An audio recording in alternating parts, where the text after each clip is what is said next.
En estos días, desde el 13 de enero al 26 de febrero del año 2025, se celebra el Maha Kumbh Mela, una fiesta importantísima para los hindúes que se celebra cada 12 años.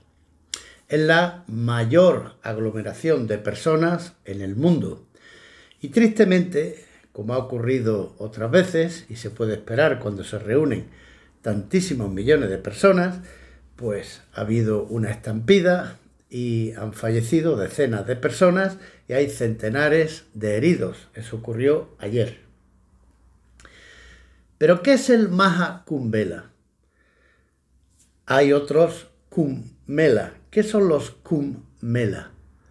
¿Por qué se concentran en un solo día 50 millones de personas, que corresponde a la población de España, concentrada en un lugar en un día? ¿Por qué en este periodo de enero a febrero llegan a hacer esa peregrinación más de 400 millones de personas? ¿Cuál es la historia del Kumbh Mela? Pues vamos a analizarlo en pocos minutos. El Maha Kumbh Mela, que son palabras escritas en sánscrito y podríamos traducir al español algo así como la gran reunión del cántaro. Se celebra cada 12 años en la ciudad india de Prayag. Existen otros Kumbh Mela que se celebran cada 3 años en las ciudades de Haridwar, Ujjain, Nasik, también en la India. Pero el gran Kumbh Mela es el Maha, que significa grande, el Maha Kumbh Mela, que se celebra en la ciudad de Prayag.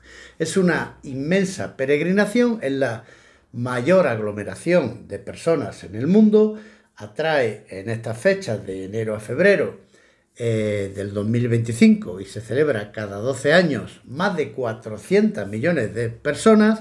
En un solo día se llegan a concentrar unos 40 millones de personas y es una peregrinación de la religión hinduista. Hay que conocer algún elemento de la religión hinduista para poder comprender qué es el Maha Kumbh Mela.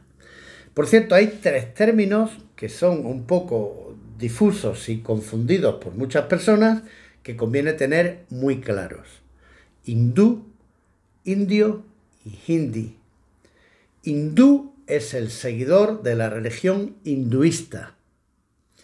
Indio es el ciudadano de la India, que tiene pasaporte de la India. Hindi es la lengua mayoritaria que se habla en la India. Así podemos tener un indio que es o no hindú, seguidor de la religión, y habla o no hindi, que es el idioma. Puede haber un pakistaní que es hindú y habla hindi, pero no será indio, es pakistaní. Bien, resuelta esta pequeña duda, el hinduismo es considerada la religión más antigua del planeta. Ya existen vestigios históricos que se practicaba 1500 años antes de nuestra era. Actualmente el tercer grupo de religiones, porque en cada religión hay diversos grupos. En el cristianismo tenemos 500, 600 religiones cristianas diferentes, pues es el tercer grupo más seguido, con unos 1.200 millones de seguidores del hinduismo. La primera sería el cristianismo, el grupo de los cristianos; la segunda sería el grupo de los musulmanes y la tercera el grupo de los hinduistas. Curiosamente, esta religión, que es mayoritaria en la India y en Nepal, se practica en otros países como Pakistán, como Myanmar, como Sri Lanka, como Malasia, como Indonesia, pero mayoritaria India y Nepal. Pues esta religión, el hinduismo, no tiene fundador, no tiene un líder fundador, no tiene clérigos ni órdenes religiosas, no tiene una organización eclesiástica, una organización institucional que regule lo que se tenga que hacer, no tiene dogmas ni tiene una doctrina. Entonces es más un conjunto de filosofía, religión, unos principios de vida. Ellos hablan, por ejemplo, del Dharma, que es la conducta correcta que el ser humano tiene que observar. Tiene el karma, que es la energía que produce cada acto de cada ser humano y que al final va a incidir sobre su propia existencia. Y hablan del samsara, que es la reencarnación en la que creen los hinduistas.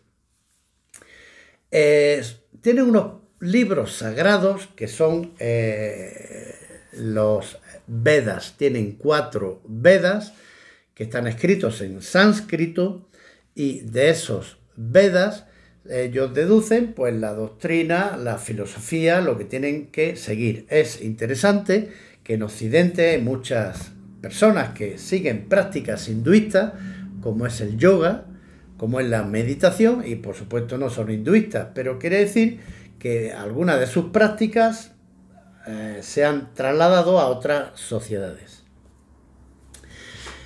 Tienen multitud de dioses. Por ejemplo, tiene Brahma, que es el dios creador. Tienen Shiva, que es el dios destructor. Vishnu, que es el dios que guarda el universo. Otros muchos dioses. Entre ellos, pues, a mí me resulta de especial interés Ganesha, que tiene cuerpo de persona y cara de elefante, que es el dios de las artes y las ciencias. Pues bien, entonces, en los libros, en los Vedas, en la astrología védica de esos libros, pues se recoge que cada 12 años el planeta Júpiter, que tiene un significado místico para ellos, entra en la constelación de Acuario.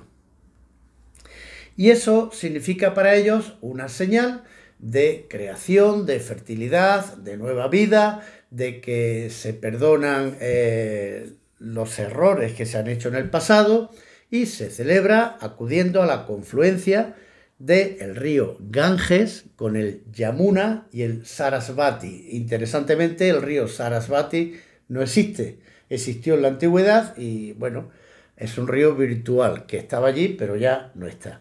Y entonces acuden millones y millones de peregrinos a bañarse fundamentalmente en el río Ganges y en el río Yamuna, y además de bañarse pues organizan más cosas. Ellos hacen desfiles, van los santones que van dando la bendición a todos los peregrinos, y se inician muchos en la vida mística. Algunos se marchan después de ahí a cuevas y a iniciar una vida de retiro, una vida espiritual, con lo cual es un periodo de días, de enero a febrero, ahora en el 2025, cada 12 años. Es un conjunto de días importantísimo para los seguidores de la religión hinduista, para los hindúes, y que ha sido declarado esta peregrinación Patrimonio Universal Inmaterial de la Humanidad por la UNESCO. El gobierno de la India pues gasta inmensa cantidad de millones de dólares en preservar la seguridad, desplaza a centenares de miles de gente encargada de la organización, la seguridad, policías, fuerzas armadas, pero claro, es muy difícil controlar una masa de 50 millones de personas intentando hacer lo mismo en un lugar geográfico determinado. ¿Cuál es la historia? ¿Cuál es el origen del Maha Kumbh Mela? Pues el origen se relaciona porque en los días sagrados se iba a las aguas de los ríos sagrados, del Ganges, el Yamuna y el Sarasvati, donde se llevaban las semillas que se iban a plantar, se sumergían en la vasija, en el cántaro, en las aguas de los ríos sagrados, y se germinaban para plantarlas, y era señal de una nueva vida renovada y señal de la vitalidad de la nueva cosecha. un asunto interesante, el Maha Kumbh Mela, que sin duda tenemos que conocer, como otras muchas historias interesantes que iremos contando en nuestro canal Historias Amables de la Historia.